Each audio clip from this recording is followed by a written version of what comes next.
దండాలులా చూసిండ్రు కదా ఇప్పుడు అయితేనంటే ఆంధ్రాలో చూస్తే ఆడ చూసినా కూడా ఒక్కటే ముచ్చట కనిపిస్తుంది.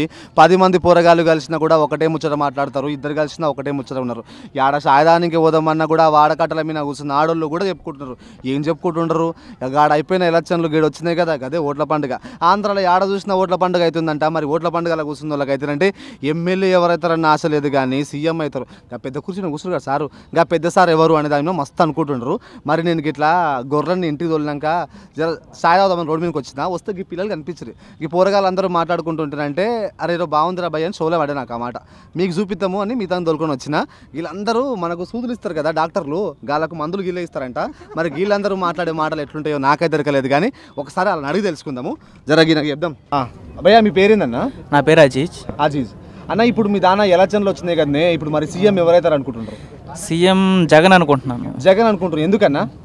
జగన్ అంటే వాళ్ళ ఫాదరు చాలా వరకు చేశారు, కొన్ని పథకాలు ఇవన్నీ కూడా. అవి టీడీపీ వచ్చిన తర్వాత కొన్ని అమల్లో రాలేదు, బ్యాక్గా ఉన్నాయి బాగా. విలేజెస్ కూడా బ్యాక్వర్డ్కి వెళ్ళిపోయినాయి బాగా. ఇక మీలాంటి పోరగాళ్ళు అందరూ ఏమో ఆయన పవన్ కళ్యాణ్ సార్కి ఓటేస్తామని మాట్లాడుతుంటారు కదా, మరి పవన్ కళ్యాణ్ సార్ ఎట్లా, ఆయన ఏం చేస్తాడు ఇప్పుడు? అంటే సడన్గా వచ్చారు పవన్ కళ్యాణ్. ఎన్నాళ్ళు కూడా రాజకీయం గురించి ఎప్పుడూ మాట్లాడలేదు, సడన్గా వచ్చారు, టీడీపీకి మద్దతు ఇచ్చారు. మరలా తను ఎందుకు వచ్చారు బయట కూడా ఎవరికి క్లారిటీ లేదు. బట్ పవన్ కళ్యాణ్ అవ్వాలంటే సీఎం కొంత టైం పడుతుంది. ప్రజెంట్ అయితే జగన్ పక్క. మరి చంద్రబాబు నాయుడు గారి పాలన ఎట్లుంటుంది? నిన్నాళ్ళు చంద్రబాబు నాయుడు 30 years బాగానే చేశారు. ఈ ప్రజెంట్ వచ్చిన 5 yearsలో కొద్దిగా బ్యాక్ అయ్యింది. బట్ కొన్ని చోట్ల బాగుంది, కొన్ని చోట్ల ఎమ్మెల్యేస్ ఎంపీస్ వాళ్ళు కొద్దిగా బాగా అవ్వలేదు, డెవలప్మెంట్ అవ్వలేదు. ఇప్పుడు కొత్తగా ఒక పెద్ద మనిషి వచ్చి మాట్లాడుతున్నాడు, ఆయన కేఏ పాల్ గారు అని. ఆయన గురించి ఏమంటారు మీరు? కేఏ పాల్ వచ్చి నేను ఎప్పుడో విన్నాను, ఒక 10 years బ్యాక్. మళ్ళీ రీసెంట్ ఇయర్లో విన్నాను. అసలు కేఏ పాల్ అంటే నాకు పూర్తిగా తెలియదు కూడా, అతను ఎవరో కూడా తెలియదు నాకు యాక్చువల్. భయ్యా మీ పేరు ఏంటి భయ్యా? అన్న నా పేరు యశ్వంత్ అన్న. యశ్వంత్ గారు. యశ్వంత్ గారు ఏం చేస్తుంటారు అన్న? నేను మెడికల్ రిప్ అన్న. మీరు మందులు ఇస్తారనమాట. అయితే ఎప్పుడు అన్న, ఇప్పుడు నలుగురు ఉండరు కదా, నలుగురిలో ఎవరు ముఖ్యమంత్రి అయితే మంచిగా ఉంటుంది అన్న? ఒకటి చెప్తున్నా, ఇప్పుడు ఎవరు చెప్పారు కదా వైఎస్ రాజశేఖర్ మంచిగా చేసిండని. వైఎస్ రాజశేఖర్ మంచిగా చేసినప్పుడు ఆ కొడుకున్నాడు కదా, మరి వాళ్ళు వైఎస్ రాజశేఖర్ మంచిగా చేసినప్పుడు వాళ్ళ కొడుకు వాళ్ళు ఫుల్ స్కామ్ చేసిండని చెప్పి వచ్చింది. అంటే మంచి తండ్రి ఉండి మంచి పరిపాలన ఉన్నప్పుడు అంత చేసినప్పుడు ఇప్పుడు ఆ తండ్రే లేడు, ఇప్పుడు ఎన్ని చేస్తాడన్నా? కాబట్టి ఇప్పుడు వరకు పాలిటిక్స్లో లేడు కాబట్టి పవన్ కళ్యాణ్ ఛాన్స్ ఇస్తే చేస్తాడేమో చూద్దాం. అదే కాబట్టి పవన్ కళ్యాణ్కి సపోర్టు, అయినా అవ్వకపోయినా పవన్ కళ్యాణే నెక్స్ట్ సీఎం. ఒక ముచ్చట, పవన్ కళ్యాణ్ రాజకీయ నాయకుడే కాదు, రాజకీయం గురించి ఏమీ తెలియదు. మరి అలాంటి వానికి సీఎం సీట్ ఇస్తే ఎట్లుంటుంది రాష్ట్రం? సడన్గా సీఎం ఇవ్వడం అనేది అది కరెక్ట్ కదా యాక్చువల్లీ. మనం ఒక రాజకీయంగా పవన్ కళ్యాణ్ అవగాహన కూడా లేదు చెప్పాలంటే. తనకొకరు సడన్గా ఏదో మాట్లాడుతున్నారు, బ్యాక్వర్డ్ అయిపోయింది, విలేజెస్ సరిగా చేయలేదు. జగన్కి అయితే పవన్ కళ్యాణ్ సినిమా నటుడు ప్రజెంట్ అయితే. సినిమాలు ఏదైతే యాక్టింగ్ చేస్తారో అదే విధంగా డైలాగ్స్ చెప్తున్నారు. బట్ తన స్వతహాగా ఏది చెప్తున్నారని చెప్పి నేను అనుకుంటలేదు, మనసులో వస్తుందని అనుకుంటలేదు ఏదో సినిమా డైలాగ్. దీనికి మీరు ఏమంటారు యశ్వంత్ గారు? సరేనా, ఇప్పుడు మరోడు చెప్పాడు కదా, మరి ఇప్పుడు చంద్రబాబు నాయుడు మన ఎవరు ఎన్టీఆర్ గారు వాళ్ళ అమ్మాయిని చేసుకున్నప్పుడు రాజకీయాల గురించి ఏమైనా తెలుసా అన్న? ఆయనకి ఎవరికైనా రాజకీయాల గురించి తెలుసా? ఎన్టీఆర్ సీఎం అయ్యాడు, అయ్యింది అని చూశాడు. తిన సీఎం ఇచ్చాక సీఎం అంటే ఏంటో తెలిసింది, సీఎం అంటే ఎలా పరిపాలించలేదు. వన్స్ సీఎం అవ్వకముందు ఎవడు సీఎం తెలియదు, రాజకీయాల గురించి ఎవరికీ తెలియదు. సో ఎవడైనా ఫస్ట్ దిగిన తర్వాత ఎవడైనా తెలుసుకుంటాడు. అది తెలుసో లేదా అనేది అది పరిపాలించాక తెలుస్తుంది. కాబట్టి సీఎం చేయండి, ఆ తర్వాత తెలియజేశాడో మీకు తెలుస్తుంది. ఇన్నాళ్ళుగా చంద్రబాబు నాయుడు గారు రాజకీయంలో ఉన్నారు, ఒక సీఎంగా ఉన్నారు. ఓకే అన్న, నేను ఒప్పుకుంటాను అన్న. ఆయన బాగా చేసిండు, 9 ఏళ్ళు పరిపాలించాడు నాన్ స్టాప్. తర్వాత వైఎస్ రాజశేఖర్ గారు వచ్చారు, ఆయన బాగా చేశాడు. ఈయన ఇప్పుడు 5 సంవత్సరాలు కూడా బాగా చేశాడు. కానీ ఆయన తర్వాత మళ్ళీ తెలుగుదేశంలో ఉండి మళ్ళీ రాష్ట్రాన్ని ముందుకు నడిపించే అంత తోపులు ఎవరు లేరు అనుకుంటున్నాను తెలుగుదేశంలో. కాబట్టి మళ్ళీ నెక్స్ట్ టైం కూడా మనకి ఇప్పుడు 5 సంవత్సరాలతో అయిపోదు కదా, 5 సంవత్సరాలతో మళ్ళీ రిపీట్ అవ్వాలి, మనకి లాంగ్ లాస్టింగ్ ఉండాలి అంటే పవన్ కళ్యాణ్ చేయాలి. పవన్ కళ్యాణ్ 15 ఏళ్ళు కాదు 20 ఏళ్ళ వరకు చూసుకుంటాడు రాష్ట్రాన్ని. అది జై జనసేన. ఆంధ్రాలో 175 సీట్లు మీకు ఉంటుందంటే పవన్ కళ్యాణ్కి ఎన్ని సీట్లు వస్తాయి? నాకు ఎన్ని సీట్లు వద్దన్నా పవన్ కళ్యాణ్ నాకు సీట్ వస్తే చాలు, అసెంబ్లీలో అడిగెడితే చాలు, అది చూసుకుంటాడు. పవన్ కళ్యాణ్ సీఎం కావాలంటే 90 మంది కావాలి, అవసరం లేదు. నా సీఎం అంటే సీఎం అని అవ్వకలేదు. అసెంబ్లీలో అడిగెడితే సీఎం మా వాడు ఏం చేద్దాం అనుకున్నాడు అది అయిన సీఎంతో చేయిస్తాడు మా వాడు. అది అరే మీ పేరు చెప్పండి సార్. నా పేరు బాలకృష్ణ. బాలకృష్ణ గారు చెప్పండి, మీ రాష్ట్రానికి ఎవరు ముఖ్యమంత్రి అయితే మంచిగా ఉంటుంది? నా రాష్ట్రానికి ముఖ్యమంత్రి అంటే చంద్రబాబు నాయుడు గారు అయితేనే బెటర్ అనుకుంటున్నా. ఎందుకంటే ఆయన ఇప్పుడున్న పొజిషన్లో రాష్ట్రం అభివృద్ధి తినాలంటే రాజమండ్రికి కానీ ఆంధ్రప్రదేశ్ కానీ ఆయనే బెటర్. ఒకప్పుడు రాష్ట్రం విడిపోయినప్పుడు హైదరాబాద్ అసలు ఏమీ లేదు, అది హైటెక్ సిటీ చేసింది ఆయనే. దానివల్ల ఇప్పుడు ఆంధ్రప్రదేశ్ కూడా అమరావతి అది డెవలప్మెంట్ అవ్వాలనుకుంటే చంద్రబాబు నాయుడు గారే బెటరు. పాలిటిక్స్ గురించి అని కాదు, ఒక్కొక్కరు ఒక్కొక్క రకంగా మాట్లాడుకుంటున్నారు. కానీ ఒక స్టేట్లో స్టెబిలిటీ ఉండాలంటే మినిమం ఒక గవర్నమెంట్ 10 years కంపల్సరీ ఉండాలి. 10 years కంపల్సరీ ఉంటే 5 yearsలో ఎలా డిసైడ్ చేస్తారు? ఒక ప్రాజెక్ట్ ప్రారంభించేటప్పుడు దానికి ఒక అప్రూవ్డ్ వచ్చి దాన్ని స్టార్ట్ చేయాలంటే, అది మొత్తంగా పూర్తి చేయాలంటే కంపల్సరీ ఒక 10 years అనేది కంపల్సరీ ఉండాలి. ఒక గవర్నమెంట్ ఒక 5 years తర్వాత ఇంకో గవర్నమెంట్ చేంజ్ అయిపోవాలంటే, ఇప్పుడు నేను చేసే జాబ్లో ఇంకొక పర్సన్ వచ్చేటప్పుడు దానికి ఆ జాబ్కి అలవాటు పడాలంటే కంపల్సరీ ఒక 6 months 8 months తీసుకుంటాడు. బట్ నా జాబ్ అనేది నా చేతిలో ఎలా ఉంటుంది? ఇప్పుడు నాకు ఒక టార్గెట్ ఇచ్చేటప్పుడు అది కంపల్సరీ నా సూపర్వైజర్కి నేను ఆ టార్గెట్ రీచ్ అయ్యి ఉండాలి. సో అంటే నా టార్గెట్ సూపర్వైజరు నా బాస్ అయినప్పుడు సూపర్వైజర్ అనేది ఒక ప్రజలు, ఓకేనా? ఆ ప్రజలు అనేది సూపర్వైజరు, నేను ఒక ఎగ్జిక్యూటివ్ మాత్రమే. సో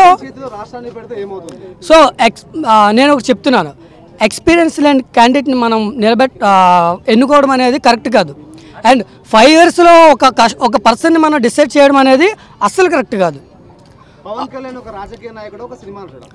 పవన్ కళ్యాణ్ అనేది ఒక సినిమా నటుడే, బట్ రాజకీయ నాయకుడిగా ఎదుగుతున్నాడు. ఒక 5 yearsలో తెలుసుకునేది అనేది ఏమి ఉండదు. పనికొస్తాడు కానీ టైం టేకింగ్ తీసుకోవాలి. ఇప్పుడు ఆఫ్టర్ ఈ ఎలక్షన్స్ తర్వాత ఆఫ్టర్ 2024లో పవన్ కళ్యాణ్ అనేది ఒక ఎలక్షన్ పనికొస్తాడా రాదా అనేది మనం డిసైడ్ చేసుకోగలం. జగన్ అనేవాడు పనికొస్తాడా రాడా అనేది డిసైడ్ చేసుకోగలం. ఒక చంద్రబాబు నాయుడు అనేవాడు ఇప్పుడు వచ్చిన వాడు కాదు, ఆల్రెడీ 9 years ఇప్పుడు 14 years పరిపాలించాక ఒక డిసైడ్ చేసుకున్నాం మనం. ఇప్పుడు పవన్ కళ్యాణ్ మనం ఎందుకు యాక్సెప్ట్ చేయట్లేదు, జగన్ ఎందుకు యాక్సెప్ట్ చేయట్లేదు? సో ఒక తండ్రి పరిపాలన వచ్చేసాక తన కొడుకుని ముఖ్యమంత్రిని చేస్తానంటే మనం ఎలా యాక్సెప్ట్ చేయగలం? We want experience.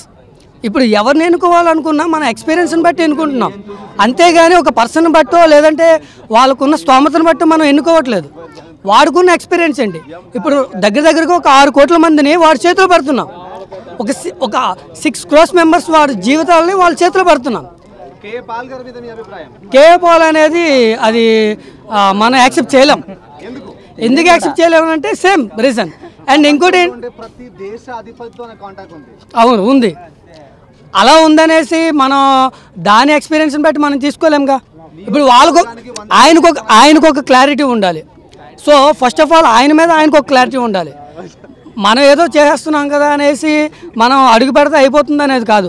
నా మీద నాకు ఒక కాన్ఫిడెన్స్ ఉండాలి, నా మీద ఒక క్లారిటీ ఉండాలి.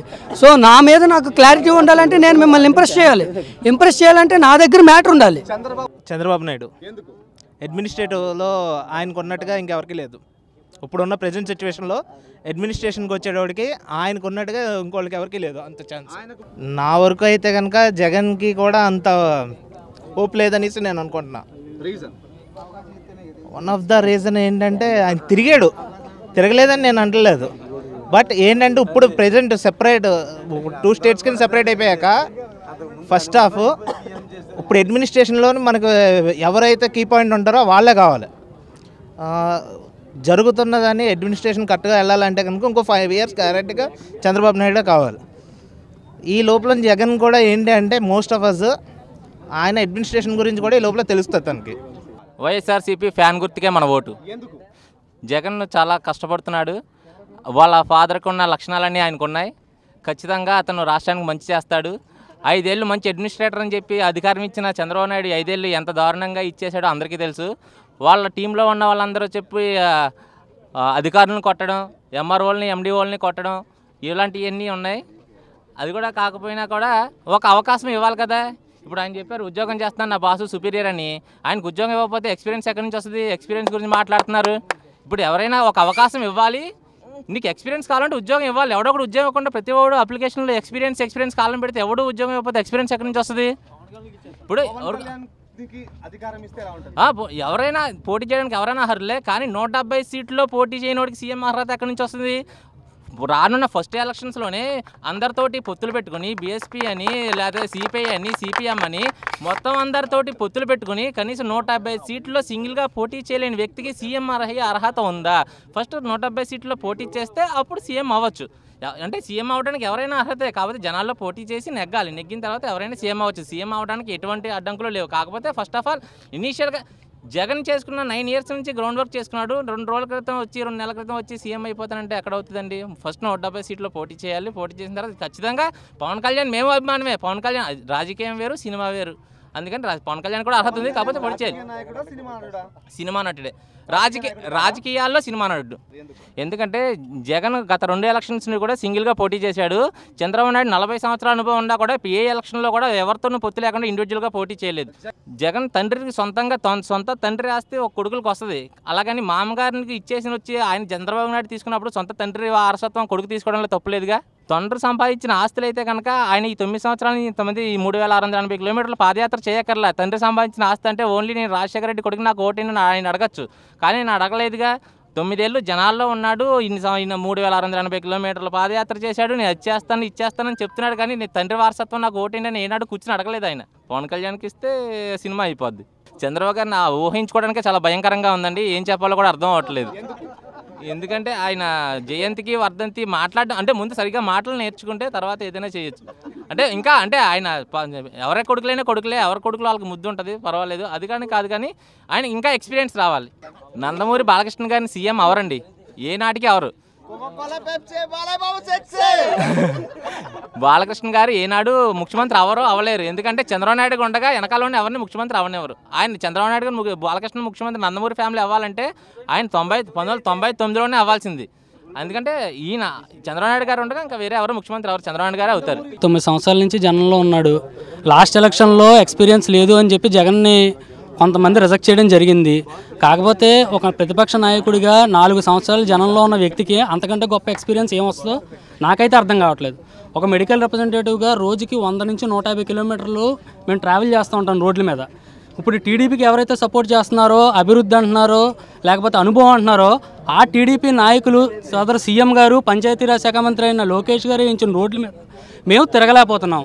ఒకరోజు వేసిన రోడ్ల మీద పోత తప్ప రోడ్లు అయితే అక్కడ లేవు. ఈరోజు మేము వెళ్ళి నెక్స్ట్ మంత్ మేము మళ్ళీ ఆ డాక్టర్ విజిట్కి వెళ్ళేటప్పటికి ఆ రోడ్డు మొత్తం గుంతలమయం. వెరీ క్లియర్లీ వైఎస్ జగన్ గారు ఎందుకు 9 సంవత్సరాల నుంచి గ్రౌండ్ వర్క్ చేసుకుంటూ వస్తున్నారు. పోయిన ఎలక్షన్స్లో కేవలం పవన్ కళ్యాణ్ పొత్తుతో తెలుగుదేశం పార్టీ గెలిచింది. కేవలం ఆ రోజున కానీ పవన్ కళ్యాణ్ లేకపోతే ఈ రోజున జగన్ సీఎం అయి ఉండేవాడు. ఆల్రెడీ ఒక ఎక్స్పీరియన్స్ వచ్చింది ఇక్కడ ఆంధ్ర ప్రజలకి. ఆల్రెడీ ఓట్లు చీలిపోయి దానివల్ల సీఎం చంద్రబాబు అయ్యాడు కాబట్టి ఈసారి మళ్ళీ ఆ తప్పు అయితే ఎవరు చేయరు. పవన్ కళ్యాణ్ సీఎం అయితే బాగుంటుంది, కాకపోతే ఇంకా ఎక్స్పీరియన్స్ కావాలా, అతనికి ఇంకా ఎక్స్పీరియన్స్ కావాలా. నా అభిప్రాయం ఆల్రెడీ ఆంధ్ర ప్రజలందరికీ తెలుసు, కేవలం ఆయన డెవలప్మెంట్ చేస్తాడు కాబట్టి చేస్తాడు అనుకున్నాం. కానీ గడిచిన 9 సంవత్సరాలు ఆయన పరిపాలనలో ఉన్నాడు. ఇప్పుడు డివైడ్ అయింది, రాష్ట్రం డివైడ్ అయిన తర్వాత అమరావతి డెవలప్ చేస్తానంటాడు. అప్పటి నుంచి కూడా సింగపూర్ అన్నాడు, తర్వాత ఇంకోటి చెప్పుకొచ్చారు. కానీ ఇంకా అండర్ డెవలప్డ్లోనే ఉన్నాయి, కానీ ఎక్కడ డెవలప్మెంట్ అయితే అవ్వాల. ఎందుకంటే ఇప్పుడు ఈయన వచ్చారండి, చంద్రబాబు నాయుడు వచ్చాడు. ఇప్పుడు ఈ రోజున ఎవరికి న్యాయం చేసినట్టు? ఆ ఏపీ ఇప్పుడు గవర్నమెంట్ ఉద్యోగులకు న్యాయం చేయాల, గవర్నమెంట్ ఉద్యోగస్తులకు న్యాయం చేయాల, గవర్నమెంట్ పీపుల్స్ న్యాయం చేయాల. ఇప్పుడు లాస్ట్లో ఏమన్నా చేస్తానంటే లాస్ట్లోకి వచ్చేసరికి అప్పుడు లాస్ట్ టైము అంతే, 5 సంవత్సరాల ముందు ఉన్నప్పుడు అంతే, వైఎస్ రాజశేఖర రెడ్డి వచ్చాడని అప్పుడు ఏ పథకాలు ఇచ్చాడని ఆ పథకాలు ఇందులో పెట్టేశారు. అవి అయిపోయినాయి. అప్పుడు లాస్ట్లో ఇంటర్వ్యూ చెప్పారు, ఒక ఇంటర్వ్యూలో వైఎస్ రాజశేఖర రెడ్డి, ఏమండి ఈ పథకాలు ఇప్పుడు ఇస్తే ఎవరైనా నమ్ముతారా? ఇచ్చే ఫలం అయితే ఫస్ట్ 5 సంవత్సరాల ముందే ఇవ్వాలి, ఆ ముందే ఇచ్చే ఫలం అయితే నెగ్గుతారు. ఇప్పుడు ఇచ్చేస్తాం, రేపు పొద్దున్న చేసేస్తాం అంటే ఎవరు నమ్ముతారు అనేసి ముందు నుంచి చెప్పుకుంటూనే వచ్చారు వైఎస్ రాజశేఖర రెడ్డి. సో అదే మళ్ళీ రిపీట్ అవుతుంది. ఇప్పుడు ప్రభుత్వ ఉద్యోగాలు ఎన్ని ఉద్యోగాలు తీస్తున్నారో, ఎన్ని ఓసీలకి తీస్తున్నారో, ఎన్ని బీసీలకి తీస్తున్నారో అన్నీ ఒక లెక్క అయితే ఆంధ్రప్రదేశ్ రాజకీయం ఒక లెక్క. ఎన్ని రికమెండేషన్లో ఎన్ని ఉన్నాయో, ఎన్ని జరుగుతున్నాయో యాజ్ ఏ కాంపిటేటివ్ ఎగ్జామ్స్ రాసే పీపుల్గా నాకు ఒక్కడికే బాగా తెలిసేది. అది ఇప్పుడున్న ప్రజెంట్ రాజకీయాల్లో ఎవరు సీఎం అవుతారు అని పక్కన పెట్టేస్తే, ఎవరు సీఎం అయినా సరే ప్రతి ఒక్కరికి 2 విషయాల్లో చేయాలండి. ఒకటి రైతు, రెండు ఎడ్యుకేషన్ సిస్టమ్.